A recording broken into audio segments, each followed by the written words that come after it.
Well, that would be splendid. I would appreciate. I'll repeat for the recording that this is the ARC Board of Directors, April 20th, 2022. And we do have a quorum with, wait, one, no, we just lost somebody. We have 4 people. Well, maybe they'll come back on. Let's give it a minute. Maybe they got booted. Yeah, So, we can get, yeah, we can give it a minute. because I got booted twice before I managed to get in and stay in. Okay, that's weird. I That don't was assume to be kicking you out. I'm sorry, what was that, Susan? it was Margaret that we lost. Yeah. Which is a surprise. But I know the internet can be unpredictable. And I can't buy the internet.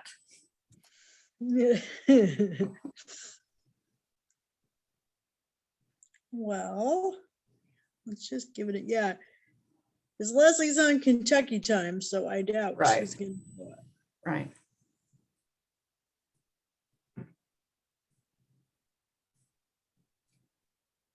Well, I appreciate that you've all shown up. There we go. We can give this a try again and see if it'll work. There we go. Pick some people up.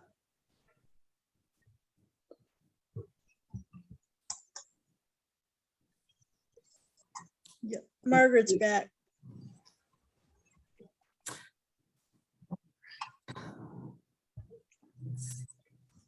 All right, Beverly, you want to share the agenda?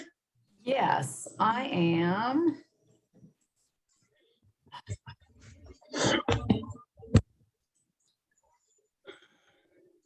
Well, I just had it here and lost it. And just for everybody who didn't catch it earlier, it looks like Susan Larson and Ken are still in the middle of their move.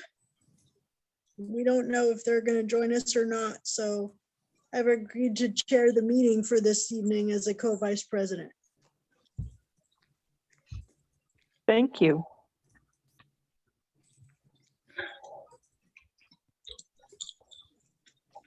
All right. Thanks for your patience as I found that.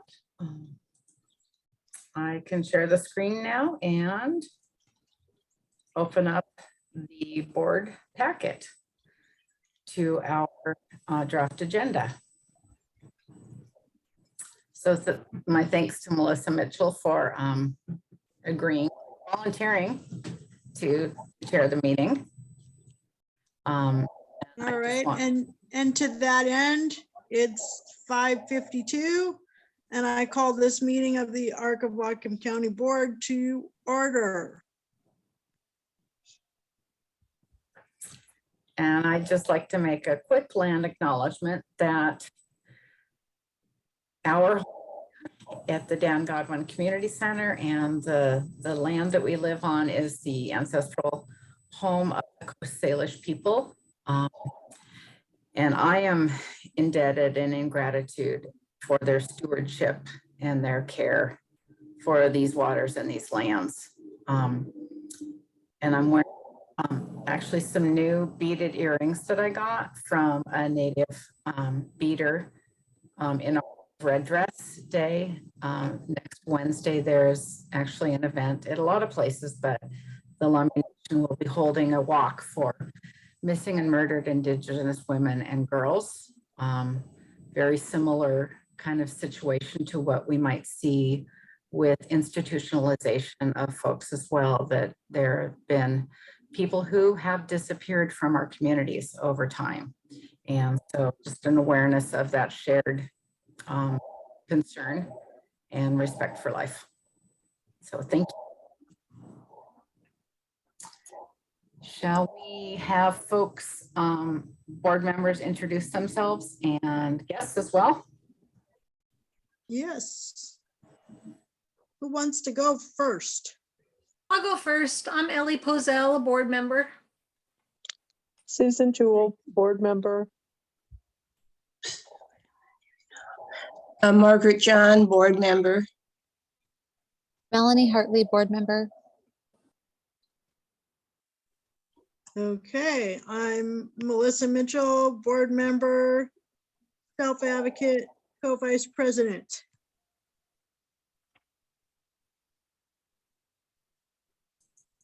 Beverly Porter, Executive Director, and I'll say on behalf of Jen and Gilly, who office manager, who's participating here. Jen's pretty much lost her voice with a cold, but still doing what she can to stay connected electronically. And we also have a community member. I'm McKenna and I'm an ARC volunteer. Good to have everybody.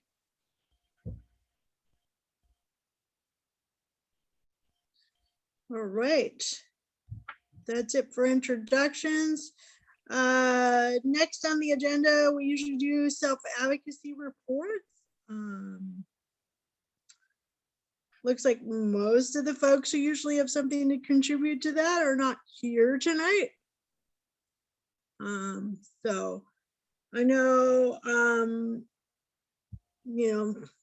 there's a lot going on with regards to the state ARC and things around housing and different things like that. And I'm hopeful that next meeting, Ken will be able to update us all. Next regular meeting, which will be in June, because May is our membership meeting.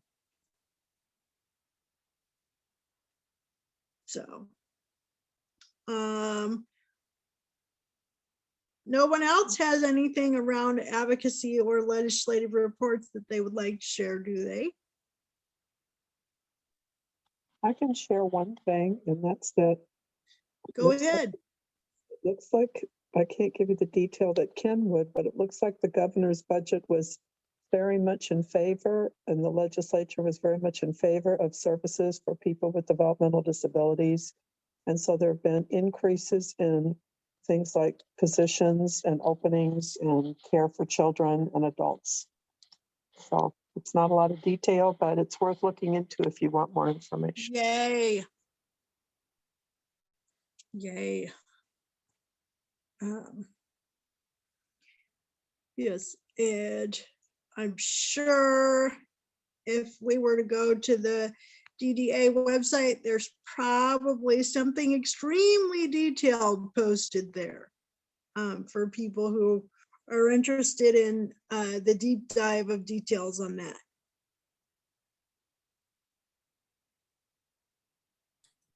I'll just add one piece. I will look for it during the meeting and add it to the chat, but I do know that there is a new secretary or administrator of Developmental Disability Administration.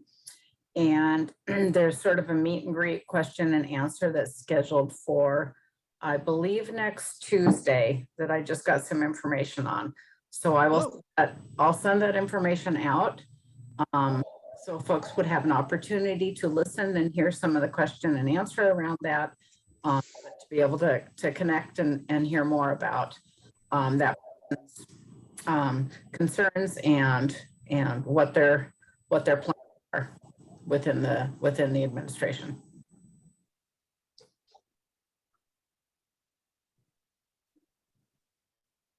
Thank you. Anybody else have anything that would fit under advocacy reports to share before we move on?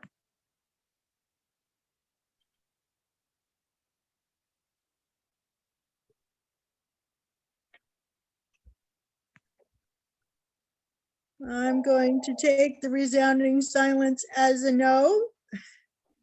But if anybody thinks of anything, please raise your hand or stick it in the chat.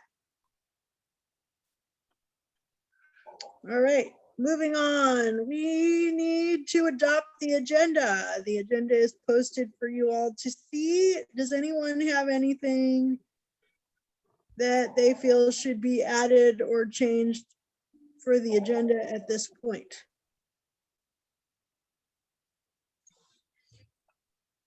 This is Margaret. I move that the agenda be adopted. Thank you, Margaret. Do we have a second? I'll I second or Okay. third. Boy. Oh, boy. So I heard Susan, Jewel, and Missy? Was that I didn't- Missy? Melanie. No, it was Melanie. Melanie. Yeah, it was Melanie and Ellie, and Okay. All right. So it's been moved and seconded. All in favor of approving the agenda as posted? I, Aye. Those opposed? Nobody's abstaining. Motion passes.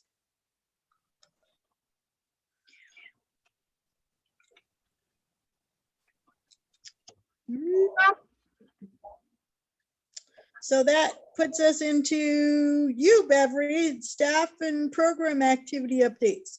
All right. I'm going to roll down a little bit here. We do have our numbers for the first couple months of this year, January, February, March. And I know you're not all into data, and that's okay, but what these numbers mean are a lot of time and hours spent with families. And what I want to point out, part down on the screen, I'm just highlighting it there.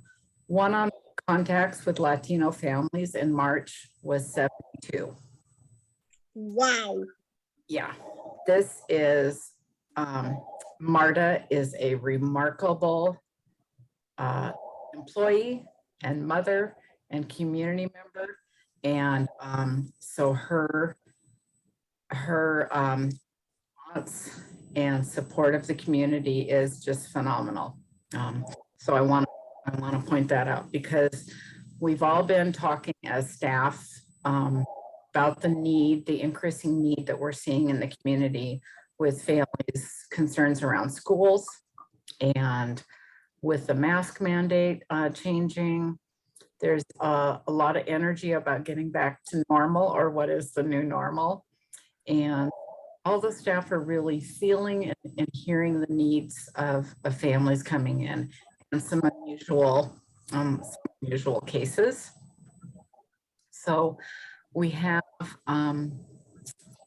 planned in May be another SIB shop. That's a sibling workshop where folks get together and children are able to talk a little bit about their perspective and experiences as a typical child in a family with a brother or sister with a disability. So that's just an incredibly community building and family strengthening sort of event. And we're really looking forward to doing more of those. We are also in the process, have applied for a permit in the hopes that we may have a Down syndrome event in October with Bellingham Parks and Rec. And so we're waiting to see if that will be, if that will come through. Our hopes and expectations is that it will. And although this is a public event, and I'm sharing this with the board and with the community, once we get that permit, our plan is to announce first to the entire Down syndrome community, so those families can feel acknowledged and recognized, and this is something that's important for us as staff, that we want to be able to provide some opportunities with well-planned events so families can connect and to one another and reconnect in many cases. We also have some new or younger families with children with Down syndrome, and are working on planning what is called a new family reception, which is a smaller event just for a few families to be able to come and connect together. And we invite some families within the Down syndrome community who have children with maybe a few years older, and particularly parents who've been trained as helping parent matches, to be able to provide some of that peer support. So we're, again, really excited about being able to plan something, say a get together at a park, someplace outdoors where folks feel a little more comfortable getting together and being able to feel welcomed into the community. And including even a family who's moved here who has an older child, but they're new to Whatcom County and just don't have some of those connections that grow over time. And we want to be able to build those up. And I shared last month, we have an intern who's going to be starting just next week. And are really excited that Nadia is going to be helping with some of our the database that we have, and we've been working on really clearing up the membership information, trying to figure out if we have duplicate addresses or duplicate even people. So doing a lot of fine tuning of data entry and collecting information and wanting to reach out to members during this time. So Nadia is going to help with that to get a good feeling for some of the families that we serve, but she's also going to be working with us to put together a Smiles of Life calendar. And so as staff, we've talked about being able to renew that process and talked about ways that we can do it, efficiently and in ways that are really fun, and maybe reducing some of the staff work that goes into it and just putting more photos and having a lot of fun with that. So staff, as much as we're feeling the pressure and the energy and the demand from the community, we're also really feeling excited about what we can offer and support families with, and some new ways to move forward. So I just wanted to give you an idea of how things are feeling here at the office, and how staff are doing. So there's a lot of good energy here and a lot of support for one another. We did have a meeting today and talked about the annual meeting and the membership meeting. And so staff are also looking forward to that as well. So do folks have some questions? Because I know I just kind of rattled through all of that. But do you have some questions about particular activities or things that are happening? So I'm just wondering like how the office is working right now and how you're kind of scheduling people in and out. Like it's not open, free for all, come who may, right? Correct. So we have staff are back here in the office. Not everybody all the time, but staff have been back here. We are continuing to mask in the building, and we are letting folks know that they can schedule appointments with staff. And so we are having some in-person meetings. And so actually met with a child and a mom and a grandma earlier today. Met with another family yesterday, and there was a family that came in on Friday. So we're scheduling some kind of public sort of connecting or helping folks with completing paperwork, navigating through systems, that sort of thing. But we are not planning at this point any in-person gatherings of multiple folks at the agency. So we have signs posted at both doors. We have about masking, and then we have hand sanitizer, and we have masks available for anybody who does come in. And staff are continuing to mask when they're in the building. I'm alone here now, so I'm not wearing my mask. Thank you.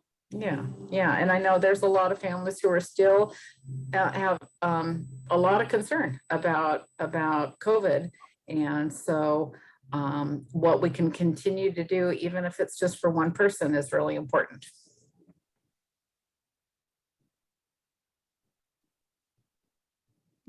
Anybody else have any questions for Beverly or the other staff who were here on programs?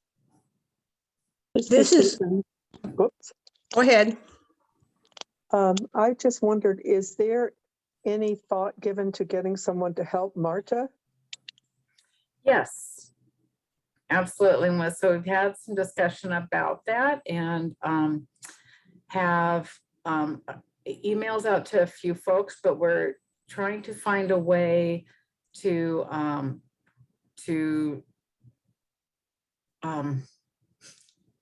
not undermine anybody as well. One of the challenges with, particularly with within this kind of work of peer counseling and peer support is making sure that those relationships are sustained. And so we're wanting to make sure that, so we're being very cautious about how we open that up, because we want to make sure that MARTA still is able to be supporting families and also is able to hand off some of that work. So that's absolutely something we'd like to do. So we're talking about hiring and how to do that. Thank you. Yeah. This is Margaret, and I just want to acknowledge, Beverly, the work that you and Jen have done supporting our subcommittee in the extremely challenging technology of putting together a questionnaire. And I think we've actually ended up with something that is really going to benefit our agency in the long run, because we now have a good way to gather data about what strengths our board has and where we might want to look for other areas of support. And I'm grateful. Yeah. So yeah, that what Margaret's referring to is that survey that went out in Microsoft Forms to find out a little bit more about board composition and yeah, some of the fine tuning with how those questions are asked and what kind of space we're given within the parameters of Microsoft. Yeah. Yeah. One other thing I do want to share is that I just turned in yesterday our United Way year-end report. So they have gotten our application for next year, gotten our United Way report, our tax forms, and a list of the board and all the financial statements and that sort of thing that need to be turned into them. Those are due on Friday, but they got them Tuesday. So I feel grand Yay. taking that off of my list because I have other deadlines on Friday. Yes, Susan. Thank you. Congratulations on getting that done early. I know that's a big accomplishment, but I also want to congratulate second what Margaret was saying. It was so gratifying to see that survey come out electronically. It made everything easy for me. And of course, we know everything's all about me, but no, I'm just, also, it was helpful to be able to, within 2 minutes of having opened the email, I've been able to respond and get it back, so thank you. Yeah. Yeah, we're all learning here. So it's been interesting to be able to do that. And then we use the same Microsoft Forms when we've done evaluations at the end of, say, a workshop or a training or a support meeting. And we can also use it at our membership meeting to get information from the membership. So it's a really great way to, make that accessible. And then hopefully what it does is that we have different ways that we can get the information back with colored graphs or in an Excel spreadsheet, but we get the data and those stories and the input that's really helpful when people let us know what they truly need and want from the ARC.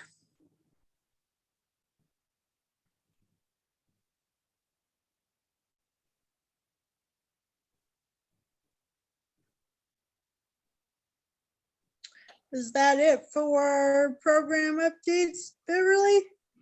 I think so. Shall we march on through the agenda here? And we're going to approve minutes from the last meeting. Everybody got these in advance? Thank you so much. Did anybody have any changes or corrections?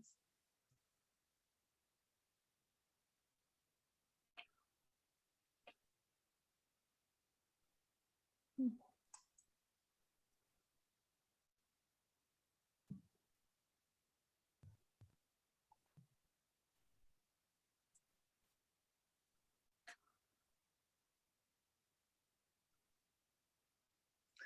not hearing anybody squeak. Can I get a motion to approve the minutes? This is Missy. I make a motion to approve the March board meeting minutes as presented. This is Can I get- Margaret. I second it. All right. Motion has been moved and seconded. All in favor, say aye. Aye. Aye. Aye. Any opposed? No. Any abstaining? No, because I heard everybody. Motion passes. Thank you very much.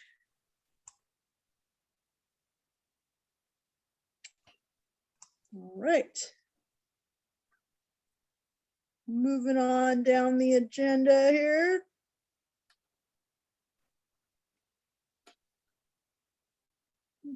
So the next area was committee reports. And I had included in the packet information from the nominating committee as well as the finance committee. Yes, so those pieces are there of starting with the nominating committee.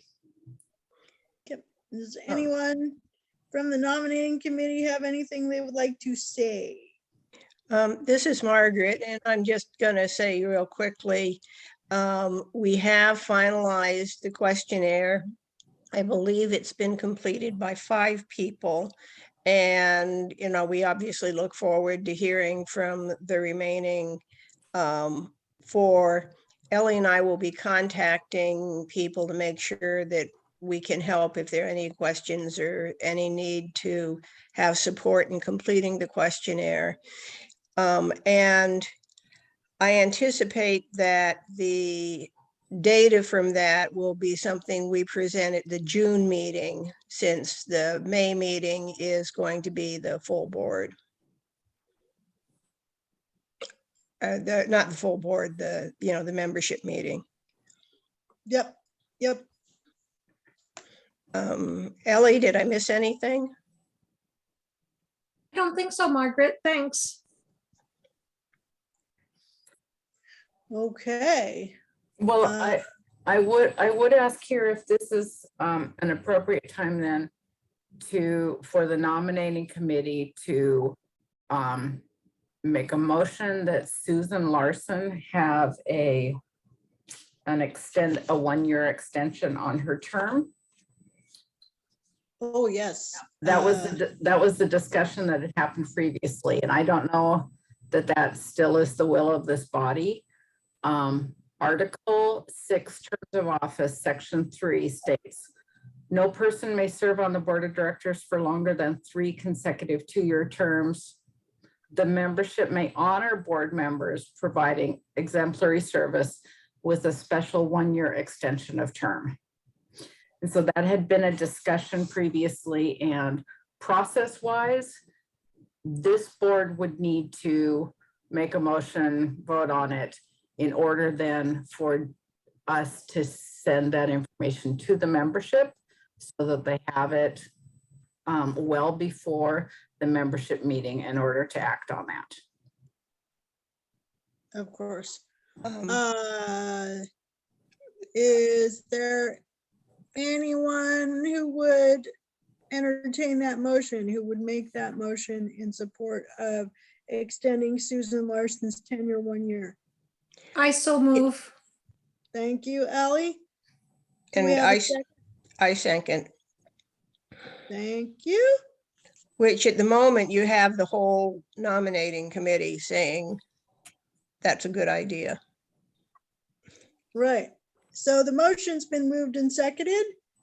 All in favor of the motion as it stands? Aye. I Aye. Any abstaining? Any nays? Motion passes. So please include that in the information for the membership meeting, Beverly. Excellent. Thank you very much. Thank you. The other committee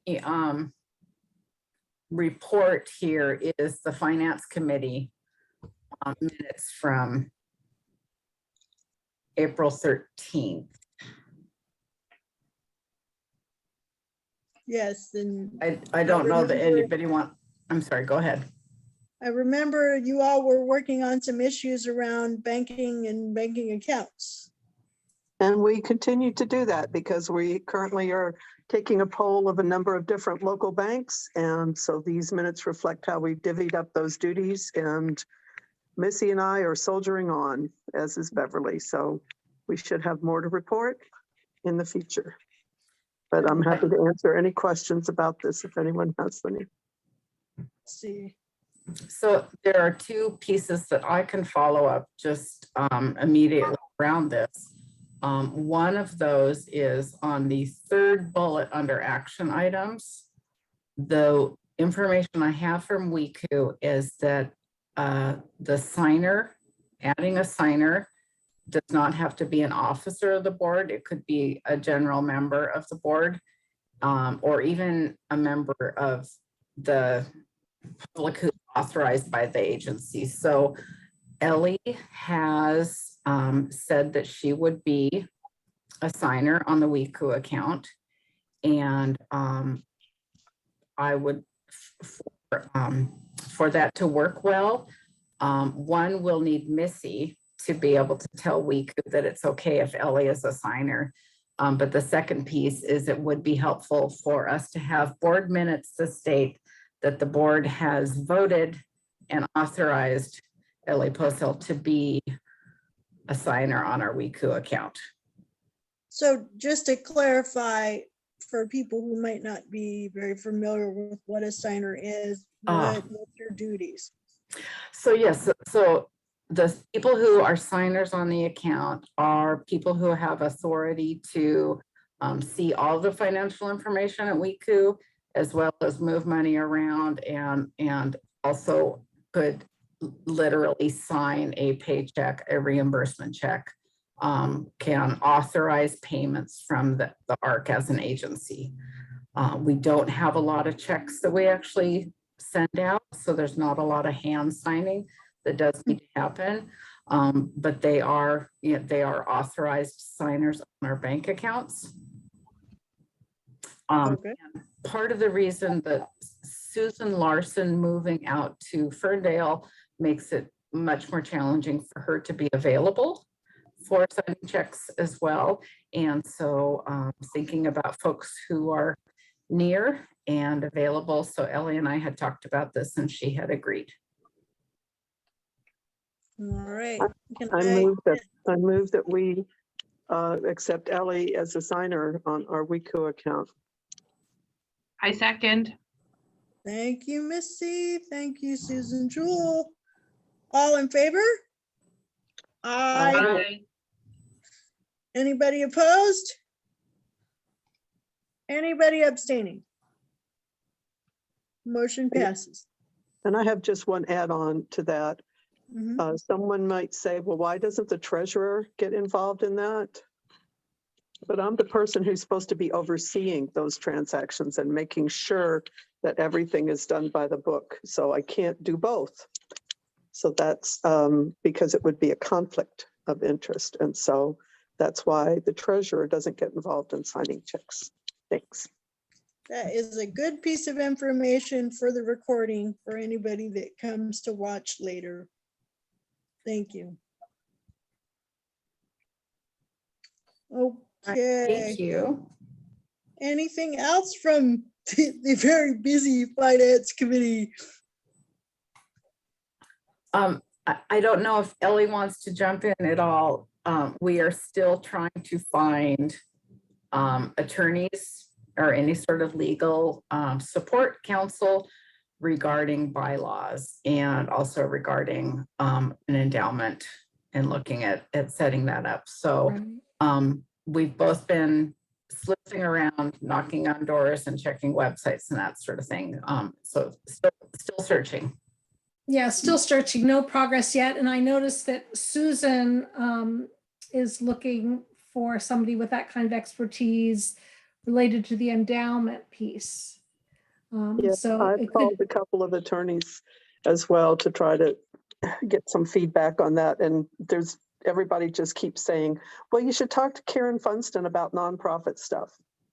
well, So I left 2 voicemails and wrote her an email, and I have not heard anything back. So I interpreted that as she is too busy. And exactly. and that we should find somebody else. So um, if you've had that same experience, Susan, I will further pursue some of the links that Beverly sent me to some consultant groups and see what they have to offer. Wonderful. Thank you. I also know a consultant to nonprofits who might have some resources for us that I will connect with, since we've had no luck so far. That'd be great, Ellie. Thank you.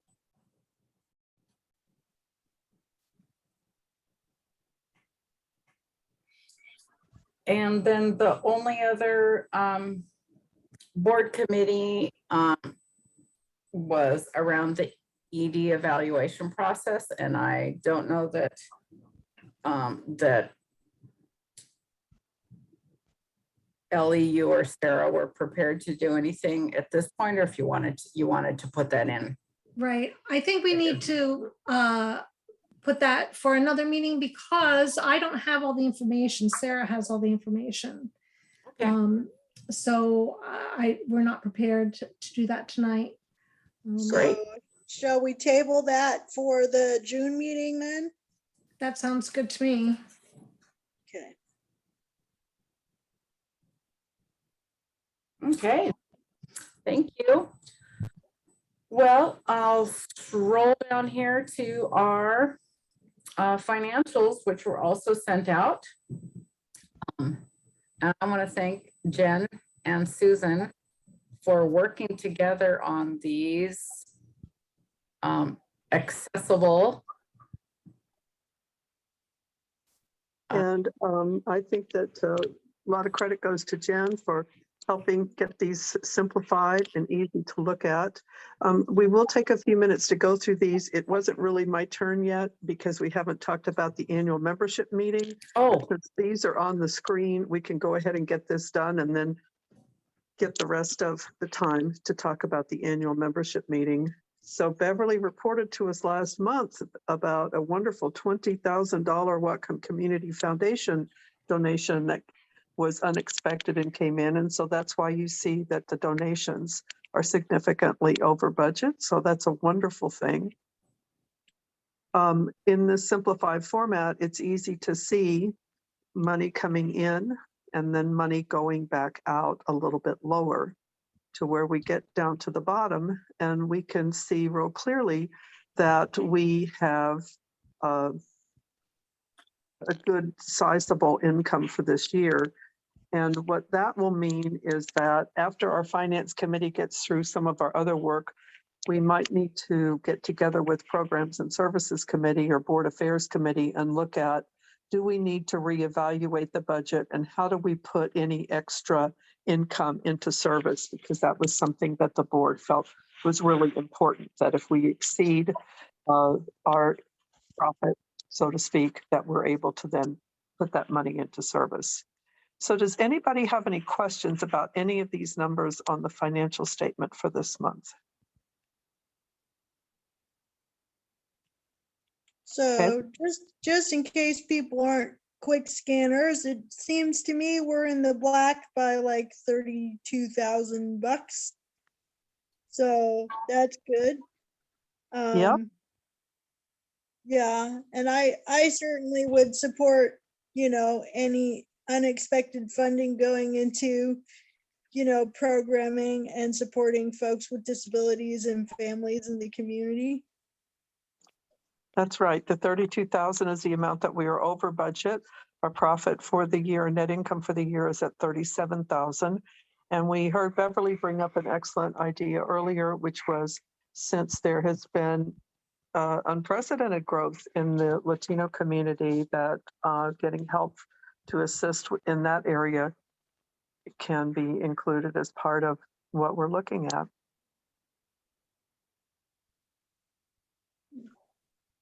That's cool. All right, we have one more financial statement to look at if we're through looking at the P&L or profit and loss, and that's our balance sheet. And this is the one that tells us about what we own and what we owe on what we own. So that what we own includes cash and checking and savings, accounts receivable, of course, grants coming in that are to be paid yet, and then our assets.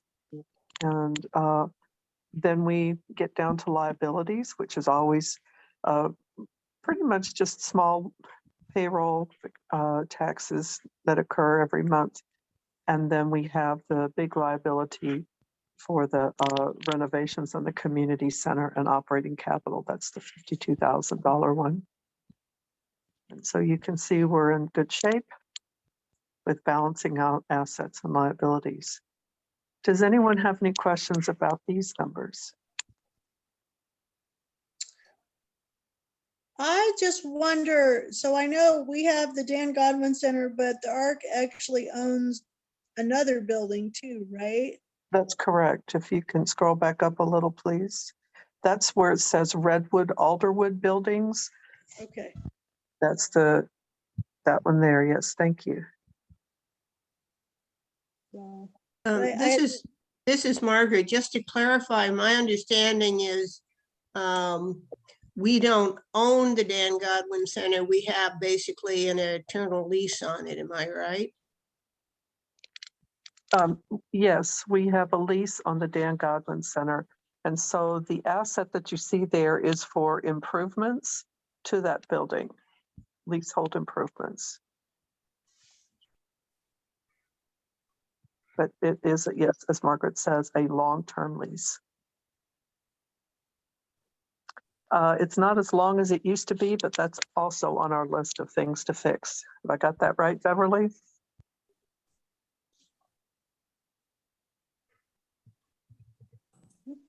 Well, Yeah, that's correct. The the lease that was drawn up in March of 2020 changed the length of time that the lease, the length of the lease, and so that is something that we do want to address over time. We also have a lease with the Opportunity Council for the Redwood Building, which is one of the buildings over in the Birchwood neighborhood. The Alderwood Building is used for storage and is not occupied for any programs right now. And that is also something that I would really love to work with this board on, of ensuring that that building can be useful for the community. And it may bring us some income, but certainly we know that housing costs and space costs are pretty high. So if there were ways that we can utilize that building to help provide more programs and services in the community, I think it may be part of our sustainability or part of our income that we can look at as an agency, and as a long-term goal. that's right. And so to clarify what Beverly was referencing, we have a lease where we pay money out to occupy the Dan Godwin Community Center, and we have a lease where money comes in for the Redwood Building. So the Opportunity Council leases the Redwood Building from the Arc, and the Alderwood Building is the one that is vacant. And Beverly did a great job a few years back about getting a new roof on that building, which secures it for some future use. And she's also been diligent about putting up plywood every time the windows get smashed out over there, and trying to keep that building safe. But that is something that would be a great long-term discussion issue that we should have, because it is a valuable piece of property. The two pieces of property, the two buildings are on the same piece of property, and they both have conditional uses attached to them with the Arc. So they're connected but separate, if you will. I wonder if it wouldn't be appropriate to get ideas from the membership about how they would like to see the Alderwood building used in the future, or even how they feel about that building. I've never been there, I've never seen it, so I don't know much about, you know, what's around it or what it feels like as far as if people feel comfortable with it, or if we're gonna have to do work to help people feel comfortable going there. One of the problems that we have is that the conditional use for it was for one thing, and so for us to use it for another purpose is going to be a lot of involvement of the county, and we've it's been challenging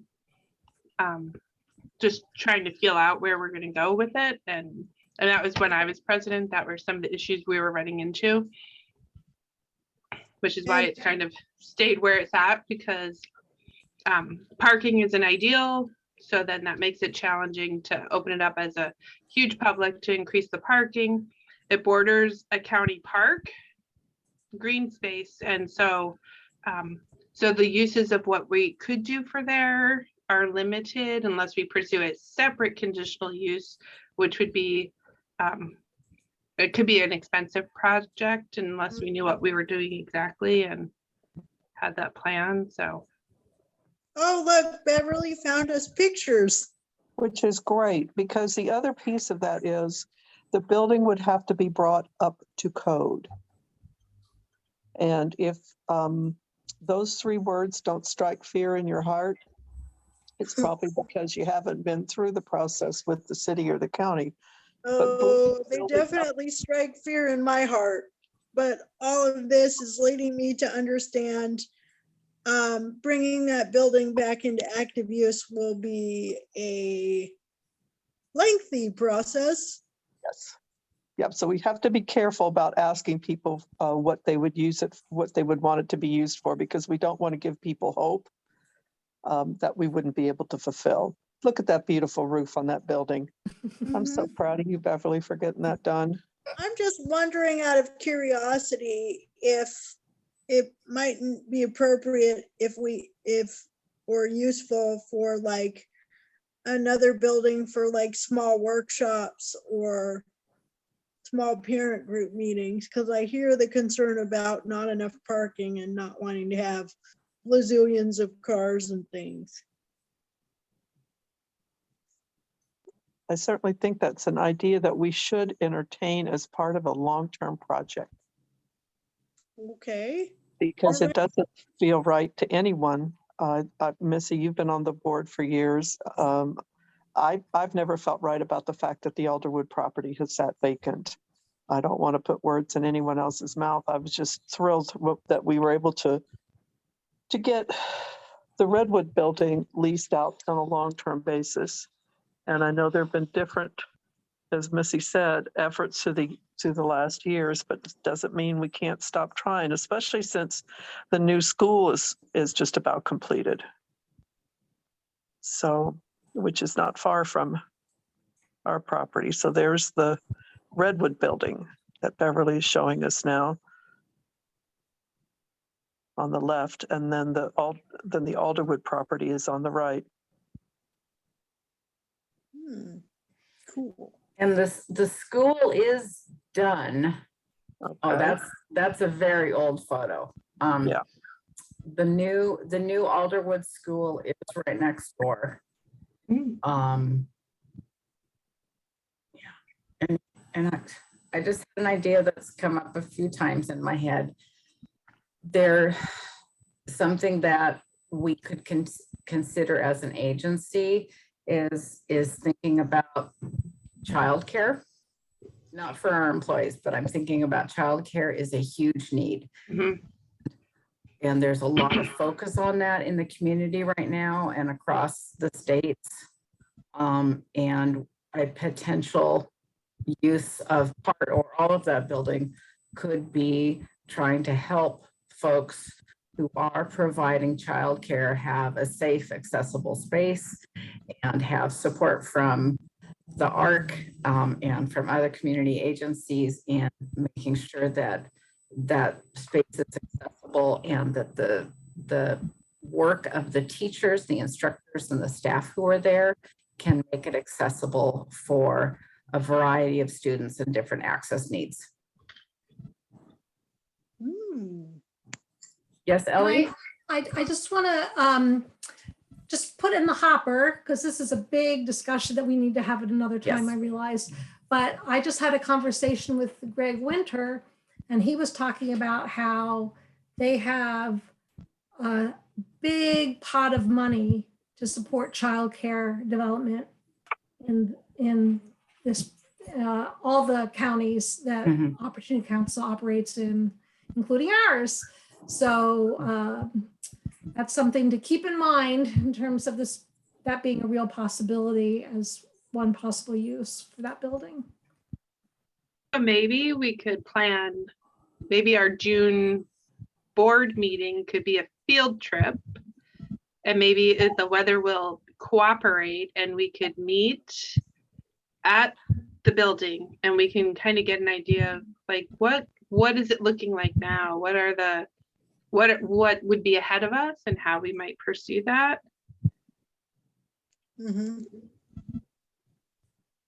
Yes, and as was mentioned, right now there's some effort and some money going into just keeping the building from being damaged because nobody's occupying it. Well, I like that idea. Sign me up for that. I'm up for a field trip. Yeah. And I especially good. like the You guys, proposal. shall we move on and put this topic, continue it for a future June agenda with possible field trip? Sounds good. Should we just propose that, weather permitting, that the June meeting be arranged at the building? I don't see why not, unless Beverly, there's a reason we couldn't do that safety wise. No, that I think that would work very well. The piece that I want to share with folks is that there are not working bathrooms in that building. And so that is something to plan your evening around. And so I just want to put that out there. And none of us are guys, so having bushes won't help. Yeah. All right. Also, we might consider if we're going to have a meeting in an unusual place, giving people plenty of notice so transportation can be arranged. Exactly. And I think that other piece about that, because this is a board meeting, we will, put the notice out on the website and in the newsletter, et cetera, that other folks in the community may come and want to take a look at as well and provide some input, but have an understanding of what the asset is that we have as an agency. And thinking about, again, about the parking and all that, it's gonna be after hours and Opportunity Council would be closed, so we'd have access to some of that parking, but is it something where maybe we want to not do it as a board meeting, but maybe have a scheduled Saturday morning or something where we'll be there if anybody wanted to come and look? Now that I planted that seed, I'm pulling it out of the ground. Yeah. And so I'm just, I love the idea of it, but that would it be better to move it to a separate time, separate function? Or are we confident in our skills to be able to just hammer everything out? Let's just get her done. I guess that the reason I'd agree with Missy is just that we've got the business to do at the board meeting. And as much as I like the idea of going to the site, I don't think we'd get the rest of the business done. So I think that planning around a weekend time makes sense to me. I agree. one of the things we just put on the agenda for the June meeting is an executive session to discuss Beverly's evaluation and self-evaluation. So I agree that maybe the two things should be separate, a separate meeting time to see the building, separate from our board meeting. Is someone here on the board willing to step up to the plate to take on that organization so that it doesn't just fall on to Beverly, for instance? I'll work with Beverly and come up with a day and time. Thank you. And then I'll work with Jen to make sure she tells everybody. Okay, all right. Thank you, everybody, for that very dynamic discussion. Let's move on down the agenda. So I think that piece was coming back to the annual membership meeting discussion around planning for that. Oh, and I saw Jewel has her hand raised.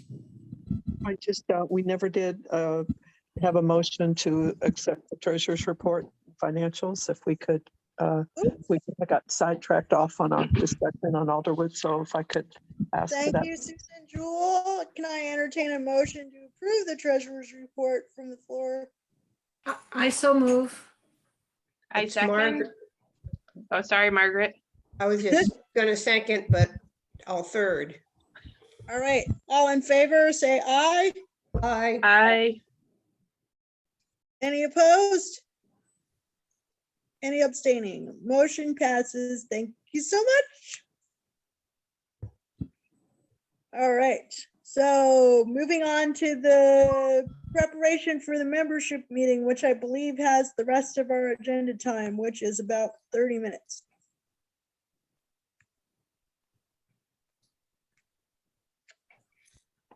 So Jen and I have talked about the mailer and we'll be putting that together to send that out to all the members. And I know I shared some information last time around memberships that are expiring and the people who are whose membership will expire during May. So folks will get information on the membership meeting in the mail. And then depending on whether or not they are current members and it's just expiring, wherever they're at in terms of that membership, we'll have that information as well. Will be in the envelope for them. And we have a list of members and the discussion previously had been about making some phone calls to folks. So what I have to offer is the week of May 16th through 20th is the week before. And what I would like to do is invite board members, depending on your schedule, that I have some flexibility too, but that I would love folks to come in, and we'll have phone numbers here and the information and a script that we can use. And you can make calls out to members to remind them about the meeting.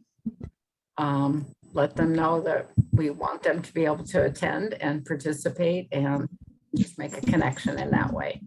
And depending on people's schedules, I think we can do morning or afternoon or even a schedule some evening time to make calls to folks. But it's something that's been really rewarding and affirming for people to get a phone call, but also to be able to make those. I have a question. Has your experience been with other events for which you've made phone calls? Do you have a sense of what works better in terms of actually connecting with people versus leaving a message, whether daytimes or evenings, or is it just a real mix? Or yeah, it's a real mix. I think a lot of our members, well, I guess I'd have to look at the list right now, because we do know we even have a list of if they have home landlines and if they've got a mobile or a cell number that they've given us as well. So I think given COVID and remote work, it's harder to kind of nail that down. okay. And even when it is a message, I know that that's nice to be able to hear that voice of someone saying, you know, hi, this is Beverly. I want to make sure you know about the membership meeting and we'd love to see you. And this is how to stay connected. So that's just a really nice, warm offering to make to folks. Well, I think that you already wrote down some names of people who offered, and Yes. I am reaffirming my All right. offer. Count me in. All right. Thank you very much. And, you know, McKenna has probably made the most phone calls ever of anybody who's ever worked at the Arc, it feels like. I was just gonna make a comment about that. I mean, even though what you said was pretty much what I was thinking, is that it's so hard. It doesn't really matter what time of day you call people. It just seems like over the years that people just like stopped answering their phone, and that email was a main way for people to, you know, stay in touch with me. But even with that, sometimes it was tricky, even just trying to email people. And that's why for me, I would just have to keep calling people and emailing people until we got enough volunteers to help with the different events that we needed. And that's why part of it was, besides just going through the different volunteers in the database, because some of those people were just, I guess you could say, old and not getting back to me at all. So a way that I handled that is just really depending on the volunteer center, and, you know, keep posting new opportunities that we needed help with, and just hoping that enough people would see my posts on the volunteer site and get back in touch with me that way, and reaching out to the schools as well, and the different you know, the classrooms that would like to go out and volunteer and help at events. So yeah, that's kind of my whole story on that.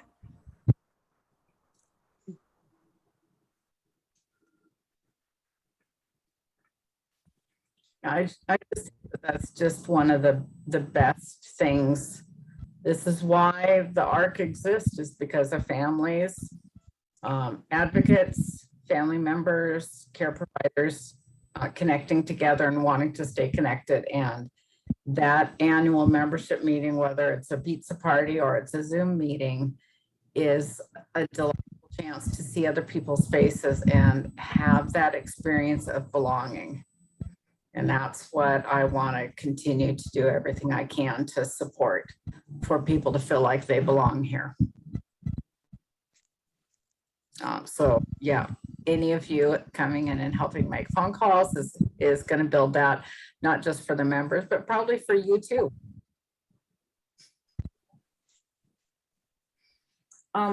Structurally, there's been a general kind of process for the board meeting, or for the annual membership meeting. And I know most of you participated in last year's.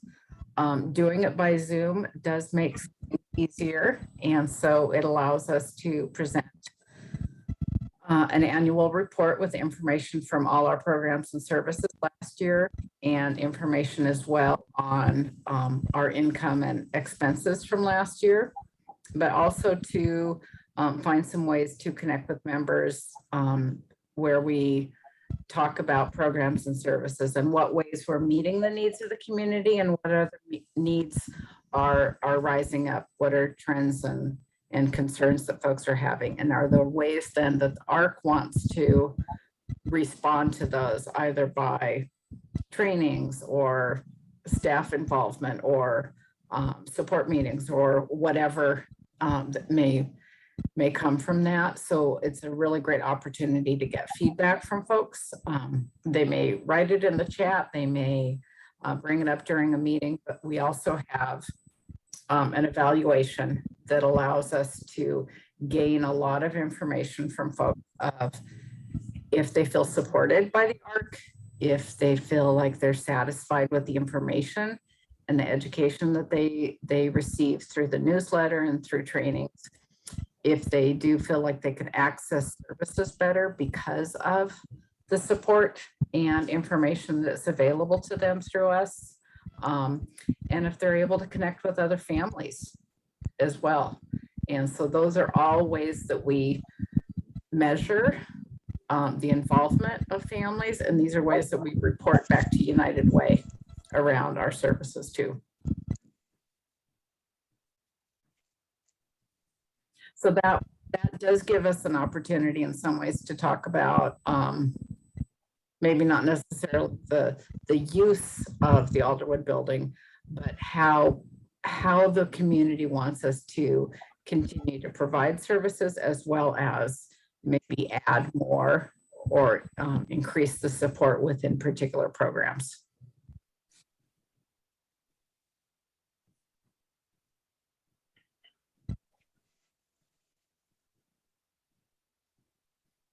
So there are other discussion pieces around the membership meeting that people wanted to bring up, ways that we should adjust maybe the program or things that could be included that you would like.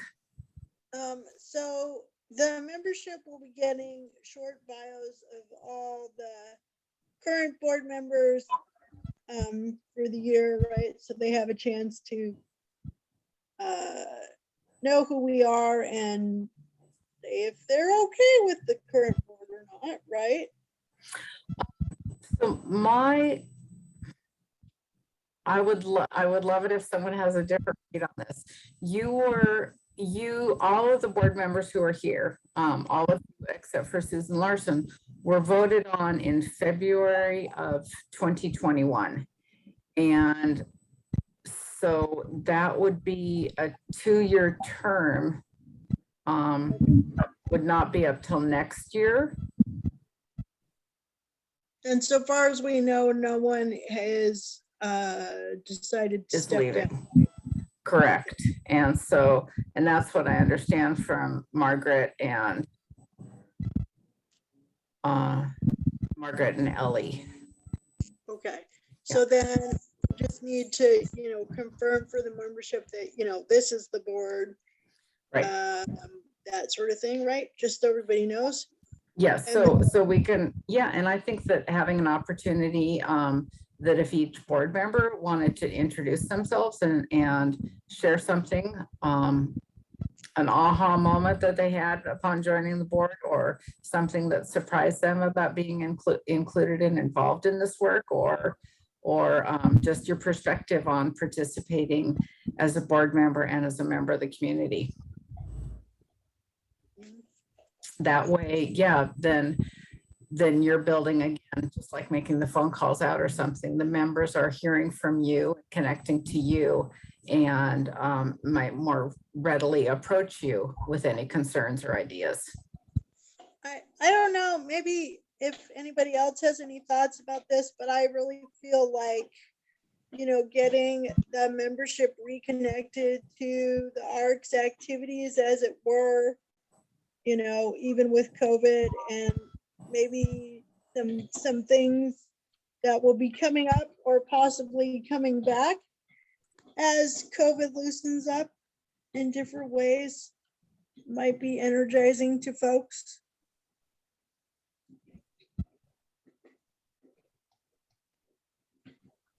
I saw your message, Missy. We miss you. Missy had to go. She had back-to-back meetings. I don't know. I think that might be helpful with re-energizing the idea of membership and what the ARC offers its members. I wonder, do you have any sense of how long it will take to get the decision on the permit for the Buddy Walk?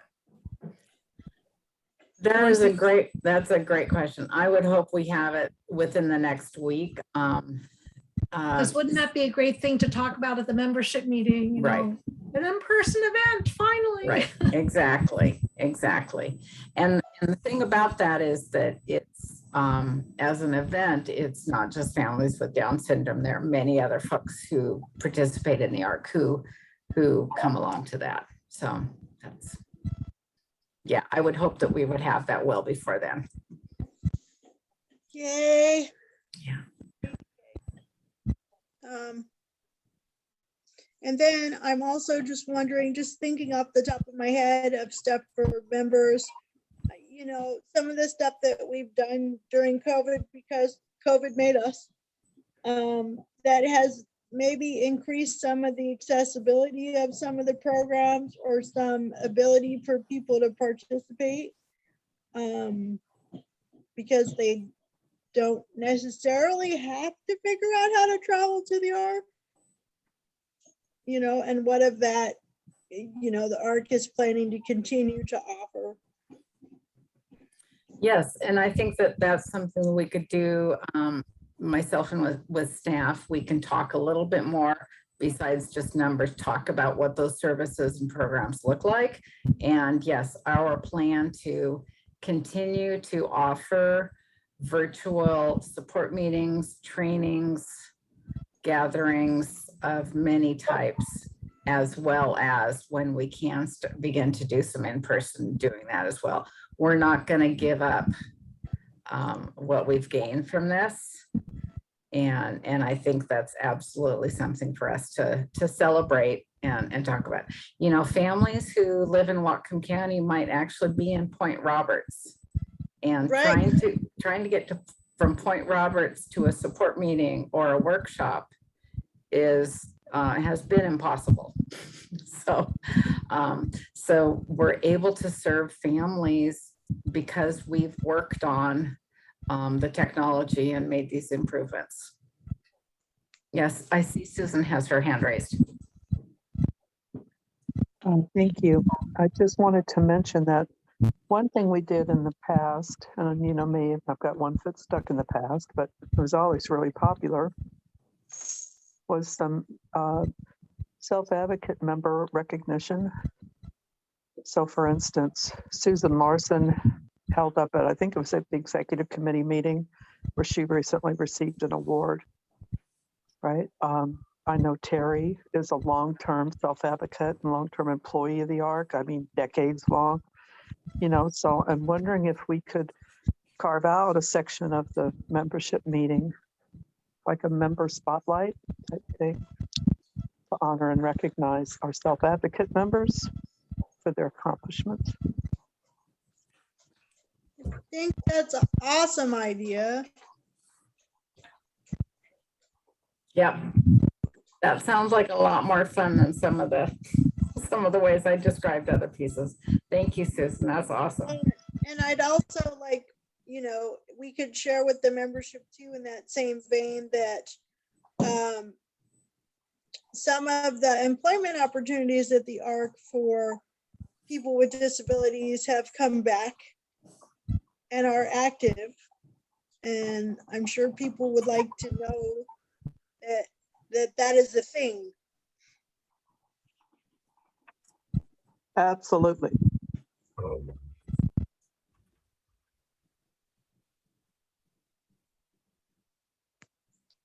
So Great. I'm making notes. I know this is recorded, but I'm putting down these things that really feel important.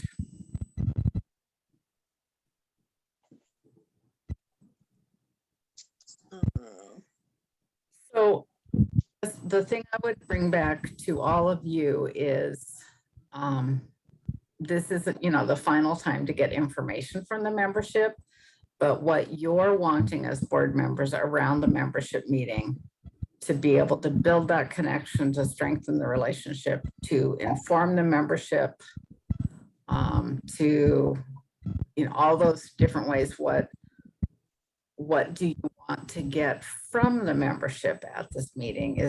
Are there pieces of, you know, is there some individual information that we should add to our surveys and evaluation? I can send you what we usually ask.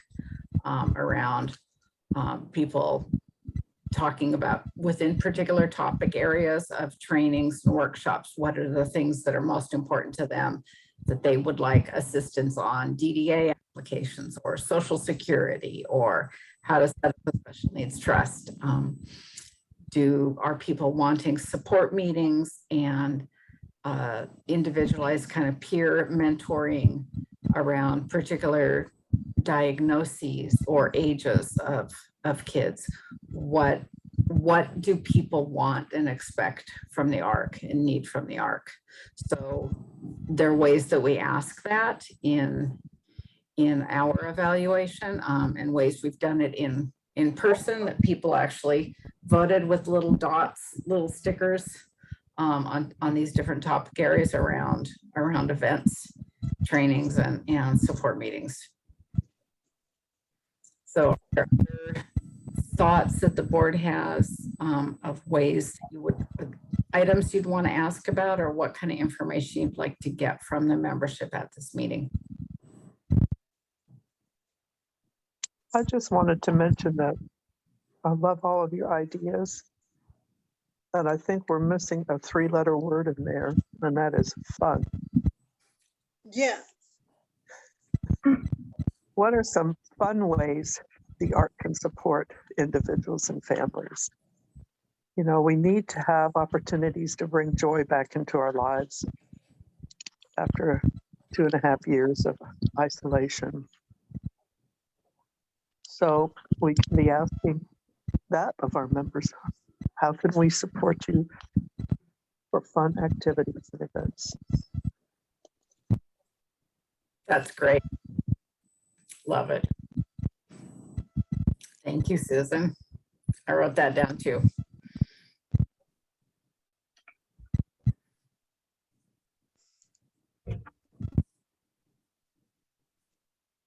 Just in the interest of timekeeping, we have about 12 minutes left on our standard meeting time.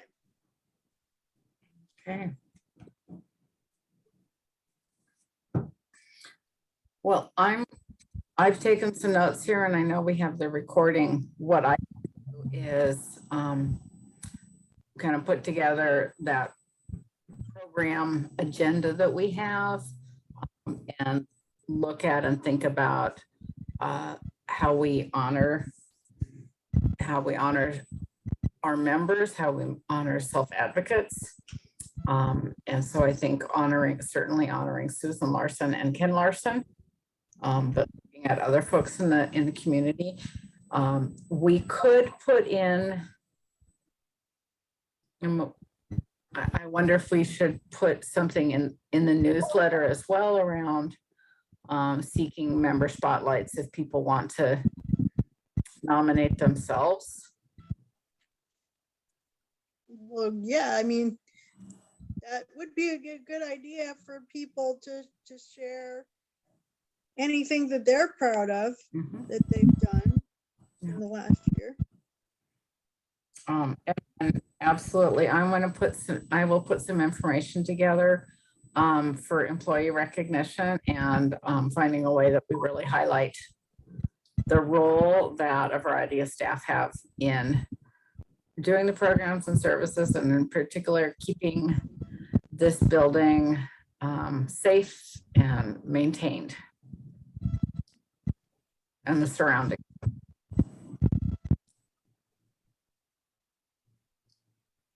So some fun with that, and celebration. Okay, folks, is Okay. that about, I'm kind of feeling like this topic is wrapping up. So if memory serves, the next thing on the agenda would be any sort of like announcements that people have that they want to share.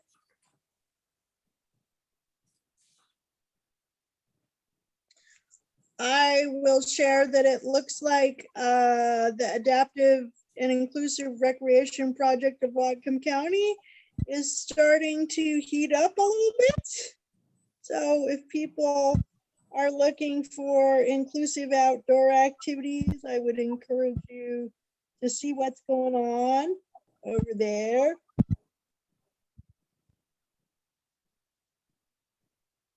And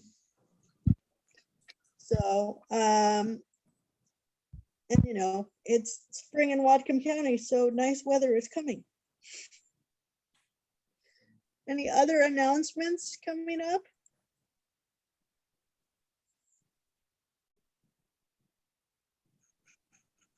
And Beverly, you'll put out that thing for the new person for the DDA, right? So people can. Yes, yeah, yeah. And we just, with Melanie and Missy having to drop off the meeting, we just dropped below quorum. So. I think we don't have anything to vote on except closing the meeting, huh? Right, exactly.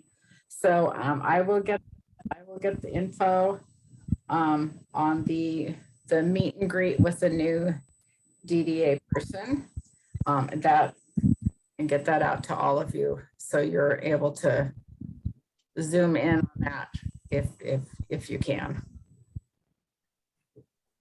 Okay, everybody that's managed to hang in this long, it is 7:10. So we're 5 minutes short of our regularly scheduled time. However, I would entertain a motion that we close the meeting.